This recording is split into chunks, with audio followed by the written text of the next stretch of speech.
चव्हाण यांनी केंद्रीय मंत्री नारायण राणे यांची भेट घेतली आहे। नारायण राणे यांच्या मुंबईतील कार्यालयामध्ये जाऊन भेट घेतल्याची माहिती समोर येते। बहुचर्चित रत्नागिरी आणि सिंधुदुर्ग लोकसभेच्या जागेबाबत दोघांमध्ये सुद्धा चर्चा झाल्याची माहिती आहे। अधिकची माहिती घेऊया आमचे प्रतिनिधी ओम देशमुख आपल्या सोबत आहेत। ओम, आपण पाहतोय की केंद्रीय मंत्री नारायण राणे यांनी रवींद्र चव्हाणांची भेट घेतली आहे। काय झालं भेटीमध्ये? पण पाहिलं असेल गेल्या अनेक महिन्यांपासून रत्नागिरी सिंधुदुर्ग लोकसभेचा उमेदवार नक्की कोण असावा याबाबत अनेक वेळेला चर्चा झालेल्या आहेत, बैठका झालेल्या आहेत। त्या सगळ्या संदर्भामध्ये परवा केंद्रीय मंत्री नारायण राणे यांनी देवेंद्र फडणवीस यांची भेट घेतली होती। या भेटीमध्ये प्रचाराला सुरुवात करणं अशा प्रकारचे निर्देश फडणवीस यांच्या वतीनं नारायण राणेंना देण्यात आले होते। या सगळ्या अनुषंगानं किरण सामंतांची नाराजी दूर होताना दिसत नाही। या पार्श्वभूमीवर रवींद्र चव्हाण यांनी आज नारायण राणेंची भेट घेतली आहे।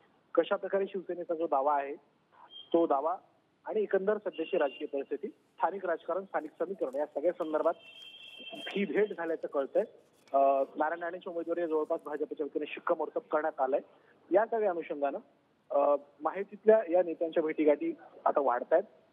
किरण सामंतांच्या आणि उदय सामंतांची नाराजी दूर करण्यासोबतच अनेक प्रकारची आव्हानं यामध्ये आहेत। रवींद्र चव्हाण यामध्ये महत्वाची भूमिका निभावतात, त्यामुळे या भेटीला नक्कीच मोठं महत्व आहे। नक्कीच ओम, धन्यवाद दिलेल्या संपूर्ण माहितीसाठी।